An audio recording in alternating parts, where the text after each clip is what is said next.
മനുഷ്യ ശരീരത്തിലെ കോടാനകോടി കോശങ്ങൾ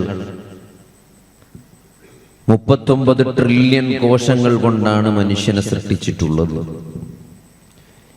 കേവലം ഒരു കോശത്തിന്റെ ഘടന മനുഷ്യന്റെ ഏറ്റവും സങ്കീർണമായ ആധുനിക ഇലക്ട്രോൺ മൈക്രോസ്കോപ്പിലൂടെ നോക്കിയിട്ട് ഒരു കോശത്തിനകത്ത് എന്തൊക്കെ സംവിധാനങ്ങളാണ് അള്ളാഹു സൃഷ്ടിച്ചു വച്ചിട്ടുള്ളത് എന്ന് പഠിച്ചിട്ടും മനസ്സിലാക്കിയിട്ടും അതിൻ്റെ ആഴവും വ്യാപ്തിയും പരപ്പും തീരുന്നില്ല. ഒരു കോശമെടുത്താൽ അതിലെ ന്യൂക്ലിയസിലും അതിൻ്റെ പുറത്തുള്ള മറ്റു ഓരോ മൈറ്റോകോൺട്രിയാകട്ടെ എൻഡോപ്ലാസ്മിക് റെട്ടിക്കുലമാകട്ടെ, സയൻസ് പഠിക്കുന്ന കുട്ടികൾക്കറിയാം കോശത്തിൻ്റെ ഉള്ളിൽ എന്തൊക്കെയുണ്ട്. അതൊക്കെ എന്തിനാണ്? ഓരോന്നിനും കൃത്യമായ ലക്ഷ്യങ്ങളുണ്ട്.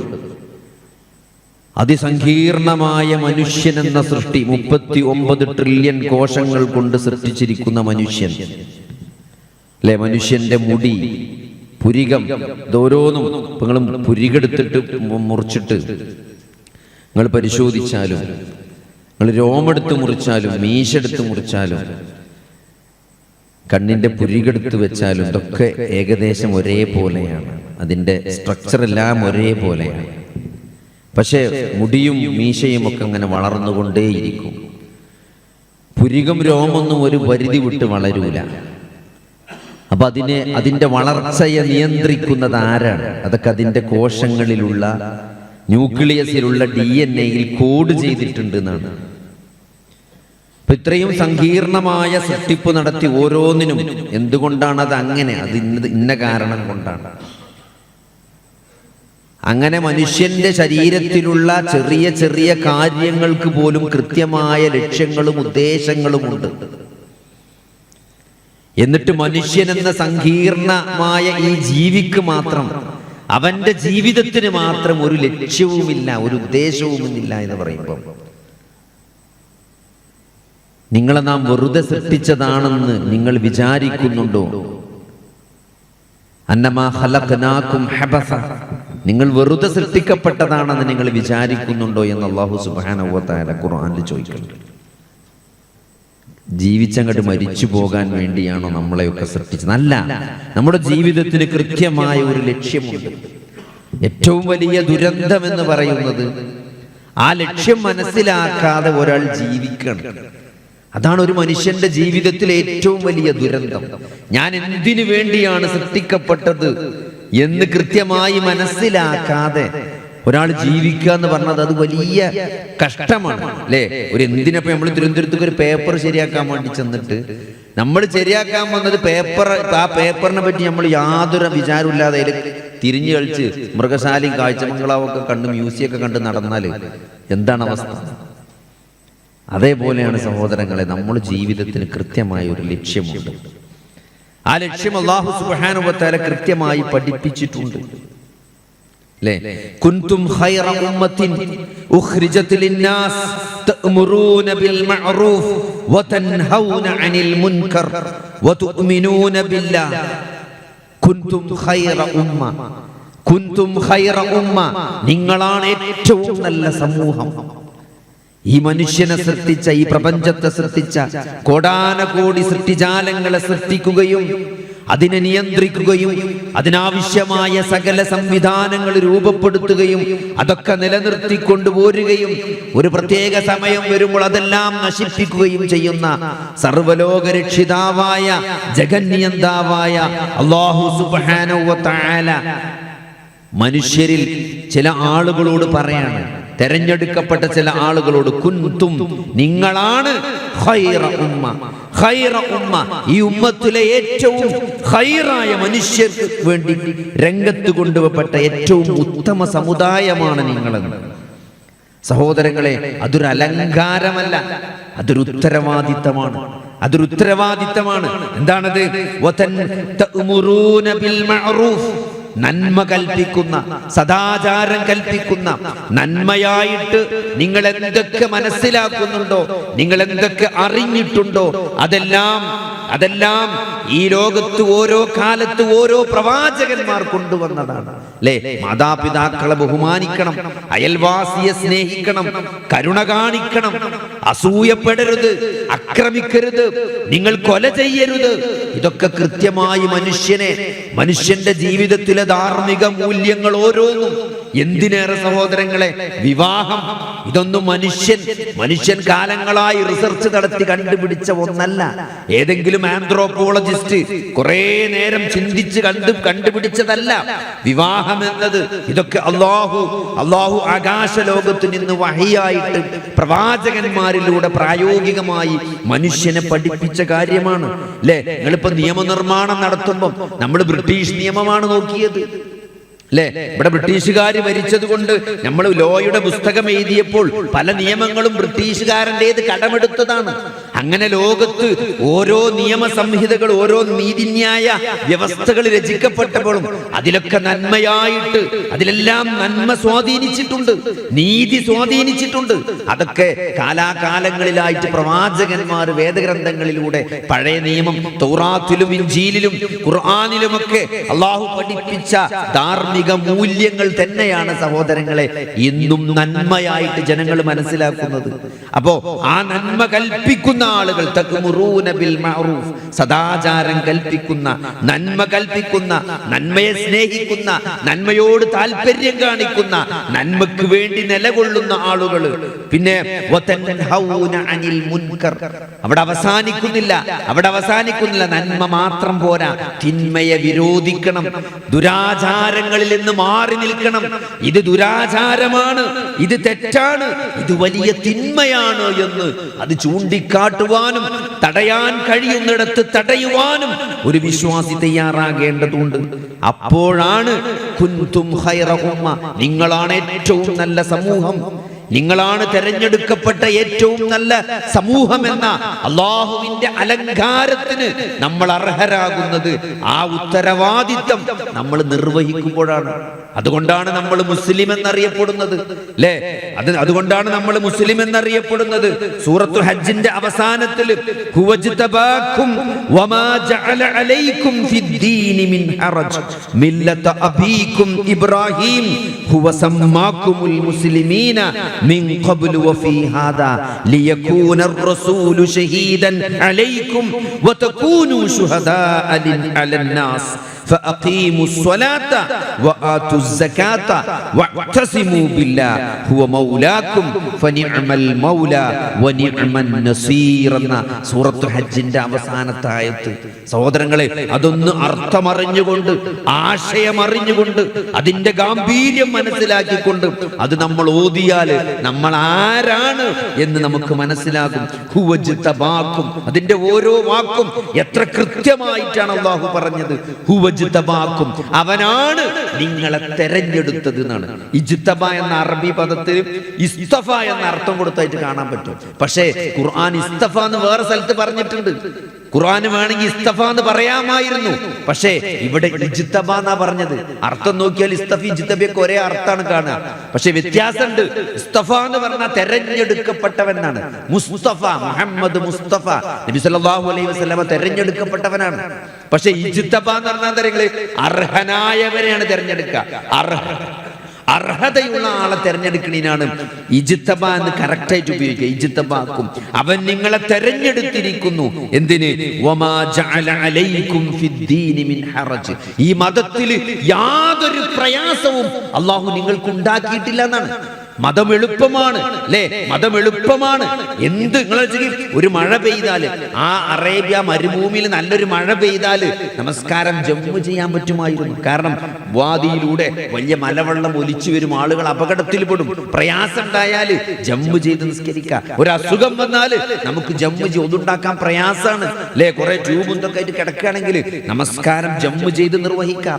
യാത്രയാണ്, നമസ്കാരം ചുരുക്കി നിർവഹിക്കാം. നോമ്പ് നോൽക്കേണ്ടതില്ല, നോമ്പ് സുന്നത്ത് നമസ്കരിക്കേണ്ടതില്ല, അല്ലെ? കഴിഞ്ഞ ദിവസം ഞാൻ UAE പോയി. അപ്പോ എന്താണ്, ഇശാ നിസ്കരിച്ചിട്ട് എന്താണ് വിത്തറിന്റെ മുമ്പ് ഇത്രന്റെ മുമ്പ് സുന്നത്തുണ്ടല്ലോ, നമ്മൾ ശാന്റെ സുന്നത്തുണ്ടല്ലോ, അത് നിസ്കരിക്കാൻ നിൽക്കുമ്പോ എന്നോടൊരു അറബിയാണ് പറ്റൂല പറ്റൂല, യാത്രക്കാർക്ക് സുന്നത്തില്ല. യാത്രക്കാർ നബി സല്ലല്ലാഹു അലൈഹി വസല്ലം യാത്രയിൽ ആകെ തഹജ്ജുദ് മാത്രമേ നിസ്കരിച്ചിട്ടുള്ളൂ എന്നാണ്. തഹജ്ജുദ് മാത്രമേ, ബാക്കി ഒരു സുന്നത്ത് നബി നിസ്കരിക്കാറുണ്ടായിരുന്നില്ല. ഒരു ഹദീസൊക്കെ കാണിച്ചു, നിസ്കരിക്കാൻ പറ്റൂല. നിങ്ങൾ ജമ്മും കസറാക്കുണ്ടോ, നിങ്ങൾ യാത്രക്കാരനാണ്, അപ്പൊ നിങ്ങൾ സുന്നത്ത് നിസ്കരിക്കേണ്ടതില്ല എന്നാണ്. ഒരു വിചിത്രമായി ഞാൻ പറഞ്ഞത്, അത്രയും സൗകര്യമാണ്. യാത്രക്കാരൻ സുന്നത്ത് നിസ്കരിക്കേണ്ടതില്ല, ഫർളന്നെ കമ്പൈൻ ചെയ്ത് നിസ്കരിച്ചാൽ മതി. ളുഹറിന്റെ അസറിന്റെ നേരത്ത് 2-4 റക്അത്ത് നിസ്കരിച്ചാൽ പിന്നെ വൈകുന്നേരാഗോളം പള്ളിനെ പറ്റി ആലോചിക്കണ്ട, നിസ്കരിക്കുന്നതിനെ പറ്റി ബേജാറാകേണ്ടതില്ല. അസറിന്റെ മുമ്പായിട്ട് 4 റക്അത്ത് 2 ളുഹറും 2 അസറും നിസ്കരിച്ച യാത്രക്കാരൻ നിസ്കാരം കഴിഞ്ഞു, സുന്നത്തില്ല. രാത്രി എവിടെയെങ്കിലും സെറ്റിലായിട്ട് മരിവേഷം കൂടി ജമ്മു ചെയ്ത് നിസ്കരിച്ചാൽ മതി, 3, 2, 5 നിസ്കരിച്ചാൽ മതി കസറാക്കിയിട്ട്. സുബൈന്റെ നേരത്തെ 2 റക്അത്ത്, ഇത്രയും സൗകര്യം. നോമ്പ് നോൽക്കേണ്ടതില്ല, ഫർളായ നോമ്പ് പോലും നോൽക്കേണ്ടതില്ല യാത്രയില്. സഹോദരങ്ങളെ, നിങ്ങൾ രോഗിയാണ്, പള്ളി പോകാൻ പറ്റുന്നില്ല, കാൽമ മുറി വന്ന് പഴുത്ത് നീരൊലിക്കാണ്, സ്ഥിരമായി പള്ളി പോണ ആളാണ്. പക്ഷെ ഒരു പേടി പേടിച്ചണ്ട, നിങ്ങൾ സ്ഥിരമായി ചെയ്തുകൊണ്ടിരിക്കുന്ന ഇബാദത്തുകൾ, തിങ്കളാഴ്ച നോമ്പ് നോറ്റ ആളുകൾ, വ്യാഴാഴ്ചയും തിങ്കളാഴ്ചയും നോമ്പ് നോൽക്കുന്നവർ, 5 നേരം പള്ളിയിൽ പോയി ജമാഅത്ത് നമസ്കരിക്കുന്ന ആളുകൾ, ഒരു പ്രയാസം വന്നു, ഷുഗർ കൂടി, കാൽമ മുറിവായി, ഇപ്പൊ ഡ്രസ് ചെയ്ത് പള്ളിയിൽ പോകാൻ പറ്റാത്ത അവസ്ഥയാണ്. ഒരു വിഷമവും വേണ്ട, ആ കൂലി നിങ്ങൾക്ക് രേഖപ്പെടുത്തപ്പെടുന്നതാണ്. യാത്രക്കാരനമോ രോഗം കാരണമോ എന്തെങ്കിലും സ്ഥിരമായി ചെയ്തുകൊണ്ടിരിക്കുന്ന കർമ്മങ്ങൾക്ക് ഒരു വിശ്വാസിക്ക് പോകാൻ പറ്റാഞ്ഞാല്, ഒരു തടസ്സം വന്നാല്, അതിന്റെ പ്രതിഫലം അവന്റെ മേൽ രേഖപ്പെടുത്തപ്പെടുന്നതാണ്. ഇത്രയും വലിയ സംവിധാനം, ഒരു നന്മ പകർന്നു കൊടുത്താൽ മിനിമം 1 10 പ്രതിഫലം, 10. ഒരു മാർക്കല്ല, മിനിമം 10 മാർക്കാണ്. പിന്നെ അത് എത്രയാകാം, നിങ്ങൾ ചെയ്യുന്ന കർമ്മങ്ങളുടെ ഇഖ്ലാസ് അനുസരിച്ച്, ഉദ്ദേശ ശുദ്ധിക്കനുസരിച്ച് ആ കർമ്മത്തിന്റെ പ്രതിഫലം അത് 10 മുതൽ 70, 700, 70,000 വരേക്ക് പോകും. ചിലപ്പം അതിന് കണക്ക് നിശ്ചയിക്കാൻ സാധ്യമല്ല. ബിഗൈരി ഹിസാബ് എന്നാണ്. ചിലതിന് അള്ളാഹു കണക്ക് നോക്കാതെ പ്രതിഫലം നൽകുന്ന, അതൊക്കെ നമ്മളെ സാഹചര്യം, നമ്മൾ സാമ്പത്തികമായി ഞെരുങ്ങി നിൽക്കാണ്, നമ്മളോ കഷ്ടപ്പെട്ട് നിൽക്കാണ്. അപ്പൊ നമുക്ക് അയൽവാസിന്റെ കിഡ്നി മാറ്റി വെക്കണം, അല്ലെങ്കിൽ ലിവർ മാറ്റി വെക്കണം, ഭയങ്കര പ്രയാസത്തിലാണ്, നീരുമുട്ടി ശ്വാസം വിട പ്രയാസപ്പെട്ട് കിടക്കുന്ന അയൽവാസിയുടെ മൂളക്ക് രാത്രിയിലെ ഞെരക്ക നമ്മൾ റൂമിക്ക് കേൾക്കാൻ പറ്റും. ആ സമയത്ത് നമ്മൾ ഞെരുക്കത്തിലാണെങ്കിൽ പോലും നമ്മൾ അതിന് സഹായിച്ചാൽ അത് നിങ്ങൾ സാധാരണ കൊടുക്കുന്ന 1000 റുപ്യന്റെ പ്രതിഫലാവില്ല, അതിന് ഭയങ്കര പ്രതിഫലമായിരിക്കും. അപ്പൊ നമ്മൾ എടുക്കുന്ന റിസ്കിനനുസരിച്ച്, നമ്മൾ എടുക്കുന്ന സ്ട്രെയിനനുസരിച്ച്, നമ്മുടെ ഉദ്ദേശ ശുദ്ധിക്കനുസരിച്ച് നമുക്ക് കിട്ടുന്ന പ്രതിഫലത്തിന്റെ അളവ് കൂടും. ചിലപ്പം ആലോചിച്ച് നോക്കി, ഈ ജിഹാദിന് പോയാൽ സ്വർഗമാണ്. ജിഹാദിൽ പങ്കെടുക്കാൻ ഒരാൾ പോയാൽ അയാൾക്ക് സ്വർഗമാണെന്ന് പറയുന്നത് എന്തുകൊണ്ടാണ്? യുദ്ധത്തില് നബി സല്ലല്ലാഹു അലൈഹി വസല്ലമയുടെ കാലത്ത് യുദ്ധത്തിന് പോകുക എന്ന് പറഞ്ഞാൽ കാലത്ത് നേരെ അമ്പും വില്ലും വാളും നേരെ വരിക ചെയ്യാം. നേരെ ബങ്കറിൽ കയറി ഒളിച്ചിക്കാൻ പറ്റൂല, നേരിട്ടുള്ള യുദ്ധമാണ്. മരിക്കാനുള്ള ചാൻസ് കൂടുതലാണ്. അപ്പൊ ഒരാൾ യുദ്ധത്തിന് പോകാൻ തയ്യാറായാൽ തന്നെ അയാൾക്ക് എത്രത്തോളം ഈമാൻ, എന്റെ ജീവൻ ഞാൻ അള്ളാഹ്ക്ക് കൊടുക്കാൻ തയ്യാറാണെന്നാണ് യുദ്ധത്തിന് പോകാൻ ഒരാൾ തയ്യാറായി എന്ന് പറയുമ്പോൾ. അപ്പൊ അതിന്റെ പ്രതിഫലം സ്വർഗമാണ്. വെറുതെ അല്ല ഇതിന് സ്വർഗം കൊടുക്കുന്നത്, അതിനത്രയും പ്രതിഫലമുള്ളത്. അതുകൊണ്ട് നിങ്ങൾ ആലോചിക്കി, അതുകൊണ്ട് ഈ ദീന് എളുപ്പമാണ്. ഈ മതത്തിൽ നിങ്ങൾക്ക് അല്ലാഹു ഒരു പ്രയാസം ഉണ്ടാക്കിയിട്ടില്ല. നിങ്ങൾക്ക് ചെയ്യാൻ പറ്റാത്ത നിങ്ങൾ ചെയ്യണ്ട. നിങ്ങൾക്ക് പൈസ അല്ലേ, വരുമാനല്ലേ, സക്കാത്ത് കൊടുക്കേണ്ടതില്ല. നന്നായി പെരുമാറിയാൽ മതി. ഒരാൾ സഹായം ചോദിച്ചു വരുമ്പം ഞാൻ തന്നെ കുടുങ്ങിക്കാണ്, ഇല്ലത് കൊടുക്കുക. കൊടുക്കാൻ കഴിയില്ലെങ്കിൽ നല്ല വാക്ക് പറയാ. ഓനെ ചോദ്യം ചെയ്ത് ഇടങ്ങേറാക്കി വലിയ ഇൻവെസ്റ്റിഗേഷൻ ഒക്കെ നടത്തി ഓനെ ചടപ്പിക്കേണ്ട ആവശ്യമില്ല. എന്നെ കൊണ്ട് കഴിയൂല, ഞാൻ തന്നെ കുറച്ച് പ്രയാസത്തിലാണ്, ഇൻഷാ അല്ലാഹ് കഴിവുണ്ടെങ്കിൽ തരും എന്ന് പറയാം. സഹോദരൻ, അല്ലെങ്കിൽ കഴിവിനനുസരിച്ച് കൊടുക്കാം. ഒരു പ്രയാസമില്ല. സത്യസന്ധമാണോ, നിങ്ങൾക്ക് ഒരു പ്രയാസം അല്ലാഹു നിങ്ങളുടെ മനസ്സിലേക്ക്, നിങ്ങൾ അവസ്ഥ അറിയണ പടച്ചോനാണ്. അതുകൊണ്ട് ഈ മതത്തിൽ ഒരു പ്രയാസമില്ല. നിങ്ങൾക്ക് പ്രയാസം ഉണ്ടോ, ഞാൻ പറയില്ല നിസ്കരിച്ചണ്ട, നിങ്ങൾ ആ സമയം അങ്ങോട്ടും ഇങ്ങോട്ടൊക്കെ ആക്കാം. നിസ്കാരം ഒഴിവാക്കാൻ പറ്റൂല. കടന്നിട്ടെങ്കിലും നിസ്കരിക്കണം, അല്ലേ? സുന്നത്ത് നിസ്കരിക്കേണ്ടതില്ല പ്രയാസം ഉണ്ടെങ്കിൽ. പക്ഷേ നമുക്ക് ദിക്ർ ചെല്ലാം, ഖുർആൻ ഓതാം, അങ്ങനെ കഴിയണ കാര്യം അള്ളാഹു നിങ്ങൾക്ക് കഴിയാത്തത് നിങ്ങളുടെ മേൽ കൽപ്പിക്കുകയില്ല എന്ന് ആമന റസൂൽ നമ്മൾ ഓതുമ്പോൾ നമ്മൾ പറയും. അതിന്റെ അർത്ഥം സഹോദരങ്ങളെ എന്താണ്? ചില ആൾക്കാർ മനസ്സിലാക്കിയത് എന്താരോ, കഴിയാത്തതൊന്നും പടച്ചോൻ നമ്മളോട് പറയില്ല എന്നാ. അതുകൊണ്ട് അതൊന്നും നമ്മൾ ചെയ്യേണ്ടതില്ല എന്നല്ല. അള്ളാഹു സുബ്ഹാനഹു വ തആല എന്തൊക്കെ കൽപ്പിച്ചിട്ടുണ്ടോ അതൊക്കെ കഴിയുന്നതാണെന്നാണ് ആ ആയത്തിന്റെ അർത്ഥം. കഴിയാത്തത് കൽപ്പിക്കൂല എന്ന് പറഞ്ഞാൽ നമ്മൾ എങ്ങനെയാണ് മനസ്സിലാക്കേണ്ടത്? കൃത്യമായിട്ട് പണ്ഡിതന്മാർ പഠിപ്പിച്ചു. അതിന്റെ അർത്ഥം കഴിയാത്തതൊന്നും ചെയ്യണ്ടെന്നല്ല. അതെ, അള്ളാഹു സുബ്ഹാനഹു വ തആല ഒരു കാര്യം ഫർളാക്കിയിട്ടുണ്ടെങ്കിൽ അത് മനുഷ്യനെ കൊണ്ട് ചെയ്യാൻ കഴിയുന്നതാണ്. വ്യഭിചരിക്കരുത്. സഹോദരങ്ങളെ, ആരോടാണ് വ്യഭിചരിക്കരുതെന്ന് പറഞ്ഞത്? 4 ഭാര്യമാരെയും 4 സ്ത്രീകളെ ഒരാൾക്ക് കല്യാണം കഴിക്കാം. അതിനപ്പുറത്ത് പോകാൻ പാടില്ല എന്നുള്ളൂ. പിന്നെന്തിനാണ് വ്യഭിചരിക്കുന്നത്? പിന്നെന്തിനാണ് സഹോദരങ്ങളെ ഒരാൾ വ്യഭിചരിക്കേണ്ടി വരുന്നത്? അപ്പൊ അതുകൊണ്ട് എല്ലാത്തിനും കൃത്യമായിട്ടുള്ള പരിഹാരം ഇസ്ലാം നൽകിയിട്ടുണ്ട്. എന്നിട്ടാണ് ഒരു കാര്യം ചെയ്യരുത് എന്ന് പറഞ്ഞിട്ടുള്ളൂ, അല്ലാതെ ഒരു പ്രയാസപ്പെടുത്തിയിട്ടില്ല. അതുകൊണ്ട് ഇസ്ലാമിന്റെ ഏതൊരു കാര്യവും, ഈ മതത്തിന്റെ ഏതൊരു നിയമവും, അത് അള്ളാഹു നിങ്ങളോട് ഒരു കാര്യം വിരോധിച്ചിട്ടുണ്ടോ അതിലൊരു ഖൈറുണ്ട്, അതിൽ തിന്മയുണ്ട്. അത് ചെയ്യാതിരുന്നാൽ അതിൽ നന്മയുണ്ട്. അത് നിങ്ങളെ ജീവിതത്തെ നശിപ്പിക്കും. അല്ലെ, എത്ര ആളുകളാണ് സഹോദരങ്ങളെ അവിഹിത ബന്ധങ്ങളിലും മറ്റൊക്കെ പോയിട്ട് കുടുംബ ബന്ധങ്ങൾ തകർന്നു കിടക്കുന്നത്? എത്ര ആളുകളാണ് അല്ലെ? ഇപ്പൊ ആക്സിഡന്റ് ഒക്കെ ആയിട്ട് വരുമ്പോഴേ നമ്മൾ കാണുന്ന കാഴ്ച എന്താ പറയുക? മുന്നിലിരിക്കണ കാഫ് വണ്ടി ഓട്ടുക, ബാക്കിലിരിക്കണ മുസ്ലിം പെൺകുട്ടിയാണ് ബാക്കിലിരിക്കണത് അല്ലെ. എന്നിട്ട് ബോധമല്ലാതെ കൊണ്ടുവരുമ്പോൾ ആൾക്കാർ വരുമ്പോഴാണ് നല്ല താടിയും വെച്ച മാപ്പിയും പറതട്ട മാപ്പിയും പോയത് മുന്നിൽ കാഫിന്റെ കൂടെയാണ് ബൈക്കിൽ പോയിട്ട് പന്തല്ലാതെ കിടക്കണ വെന്റിലേറ്ററിനെ. ആർക്കും അറിയില്ല സഹോദരങ്ങളെ, നമ്മളെ പെൺകുട്ടികളാണ്. എന്തുകൊണ്ട് ഇത് സംഭവിക്കുന്നു? കൃത്യമായിട്ട് നമ്മൾ ദീന് കൃത്യമായിട്ട് പഠിപ്പിക്കാത്തതാണോ? അതോ കൃത്യമായ ബോധം പഠിപ്പിക്കുന്നതിനപ്പുറത്തേക്ക് നമ്മൾ മതവിദ്യാഭ്യാസം മദ്രസയിൽ കൊടുത്തു എന്നതിനപ്പുറം ആ മതവിദ്യാഭ്യാസം എന്നത് ഒരു മതബോധമായി വളരേണ്ടതുണ്ട്. നിസ്കരിക്കണം, നോൽപോൽക്കണം എന്നുള്ള ആ പഠിപ്പിക്കലല്ല സഹോദരങ്ങളെ. ആ പഠിപ്പിക്കലിൽ കുട്ടിക്ക് കിട്ടേണ്ട ഒരു കാര്യമുണ്ട് അല്ലെ. ഇത് സത്യമാണ്. ഈ അള്ളാഹു നമ്മളെ സൃഷ്ടിച്ചത് ഒരു ഉദ്ദേശമുണ്ട്. മരണത്തിന് ശേഷം വിചാരണയുണ്ട്. അള്ളാഹു ചില കാര്യങ്ങൾ കൽപ്പിച്ചിട്ടുണ്ട്, ചിലത് ചെയ്യരുതെന്ന് പറഞ്ഞിട്ടുണ്ട്, ചിലത് ചെയ്യണമെന്ന് പറഞ്ഞിട്ടുണ്ട്. ഇതിനൊക്കെ ഒരു ഉദ്ദേശമുണ്ട്. ഇതിലെല്ലാം ഇതൊക്കെ ചോദ്യം ചെയ്യപ്പെടുന്ന കാര്യമാണ് എന്ന്. ഈ മതത്തിൽ ഒരു പ്രയാസവും അള്ളാഹു നിങ്ങൾക്ക് ഉണ്ടാക്കിയിട്ടില്ല എന്നാണ്. ഈ മതം എളുപ്പമാണ് അല്ലെ. എന്തെങ്കിലും ഇസ്ലാം വിരോധിച്ച ഏത് കാര്യങ്ങൾ എടുത്ത് നോക്കി, മദ്യത്തിൽ എന്തെങ്കിലും ഹൈറുണ്ടോ അല്ലെ? ഇപ്പൊ MDM വന്നു, കഞ്ചാവ് മയക്കുമരുന്നൊക്കെ പോയിട്ട് കൊക്കൈനൊക്കെ പോയിട്ട് MDM വന്നു. എന്താണ്? കെമിക്കലാണത്. അതായത് കഞ്ചാവിലും കൊക്കൈനിലൊക്കെ അവസാനം എന്താണുള്ളത്? അതിങ്ങനെ ആറ്റി കുറുക്കി കൊണ്ടുവന്നാല് അതിൽ നമുക്ക് ഗുമ്മ് കിട്ടുന്ന ഒരു സാധനം ഉണ്ട്. അത് വളരെ കുറച്ചുള്ളൂ കഞ്ചാവിലൊക്കെ. ആ ഗുമ്മ് കിട്ടുന്ന സാധനം മാത്രമായിട്ട് ഉണ്ടാക്കി അങ്ങനെ ഉണ്ടാവും. അതാണ് MDMA പറഞ്ഞാല്. അതാണ് രാസലഹരി എന്ന് പറഞ്ഞാല്. അതിൽ ഗുമ്മ് കിട്ടുന്ന സാധനം മാത്രം അത് സെപ്പറേറ്റ് ഉണ്ടാക്കിയേക്കാണ്.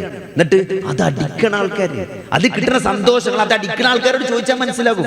എന്താറിയോ, ഈ മനുഷ്യന്റെ സന്തോഷത്തിനൊക്കെ ഒരു പ്രത്യേകത ഉണ്ട്. അത് കുറച്ചു നേരം ഉണ്ടാവുള്ളൂ. നിങ്ങൾ വലിയൊരു കാറ് വാങ്ങി എത്ര ദിവസം ഉണ്ടാവും അതിന്റെ പൂതി?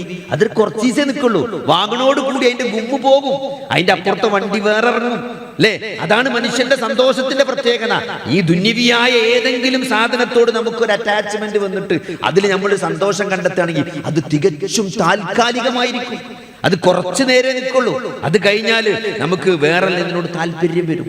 അതുകൊണ്ട് എന്താണ്, നമുക്ക് കുറഞ്ഞ ഡോസിൽ കിട്ടിയ സന്തോഷം അത് പിന്നെ കുറഞ്ഞ ഡോസ് നിലനിർത്താൻ കഴിയില്ല. പിന്നെ കൂടുതൽ ഡോസിലേക്ക് പോകേണ്ടി വരും അല്ലേ. കൂടുതൽ അത് നമുക്ക് നമ്മളെ കുട്ടി പാട്ട് പാടുമ്പോ, അല്ലെങ്കിൽ നമ്മളെ കുട്ടി നന്നായിട്ടൊന്ന് ഇമാമ് നിന്ന് ഖുർആൻ ഓതുമ്പോ നമുക്ക് കിട്ടുന്നൊരു സന്തോഷമുണ്ട്. ആ സന്തോഷം എന്താണ്? അത് പിന്നെ അങ്ങനത്തെ അതെല്ലാവർക്കും അങ്ങനെ തന്നെ. തലച്ചോറിൽ ചെറിയ രാസവസ്തുക്കൾ വരുമ്പോഴാണ് മനുഷ്യന് സന്തോഷം ഉണ്ടാകുക. അതിനാണ് ഡോപ്പമിൻ, ഓക്സിറ്റോസിൻ, സിറോട്ടോണിൻ എന്നൊക്കെ പറയാം. അത് തലച്ചോറിൽ ഇങ്ങനെ കുറച്ചൊരു തുള്ളി വരുമ്പം നമുക്കൊരു സന്തോഷം കിട്ടും. അതുകൊണ്ട് മഴ പെയ്യിക്കാണ്. MDM അടിച്ചാൽ എന്താ ഉണ്ടാകുക? അതിന്റെ മഴയാണ് പെയ്യുക. പക്ഷെ മഴ പെയ്താൽ എന്താ പറയുക? ഏത് മഴയ്ക്ക് ശേഷം, വെള്ളപ്പൊക്കത്തിന് ശേഷം ഒരു വരൾച്ച ഉണ്ടാവും. ഒരു വരൾച്ച ഉണ്ടാവും. ചെറിയ ഡോസിൽ ഇങ്ങനെ സന്തോഷം എപ്പോഴും ഉണ്ടായാൽ അത് നിലനിൽക്കും. വലിയ അളവിൽ സന്തോഷം വന്നാൽ ഡിപ്രഷനിലേക്ക് പോകും കുറച്ച് കഴിഞ്ഞാൽ. കാരണം അതേ അളവിൽ പിന്നെ സന്തോഷം കിട്ടിയിട്ടില്ലെങ്കിൽ പിന്നെ ആള് ഡിപ്രഷനാവും. അതാണ് MD-മാർക്ക് സംഭവിക്കുന്നത്. അത് കിട്ടാതായാൽ, അത് ഉയർന്ന ഡോസിൽ കിട്ടിയിട്ടും ആ സന്തോഷം പോരാതെ വരുമ്പം അവർ നിരാശയിലേക്കും ആത്മഹത്യയിലേക്കും പോകും. ഇതൊന്നും ഞാൻ പറഞ്ഞില്ല, വലിയ വലിയ സൈക്കോളജിക്കാരും സൈക്യാട്രിസ്റ്റുകാരൊക്കെ എഴുതിയ ലേഖനങ്ങളിലും അവരുടെ പഠനത്തിലും പറഞ്ഞ കാര്യങ്ങളാണ്. അതുകൊണ്ട് സഹോദരങ്ങളെ, ഈ മതത്തിൽ അല്ലാഹു എന്തൊക്കെ വിരോധിച്ചിട്ടുണ്ടോ അതിലൊരു ഖൈറുണ്ട് അല്ലെ? ഇപ്പൊ പെൺകുട്ടികളോട് പറഞ്ഞാല് അന്യ പുരുഷന്മാരെ തൊടാൻ പാടില്ല, അന്യ പെൺകുട്ടികളെ തൊടാൻ പാടില്ല.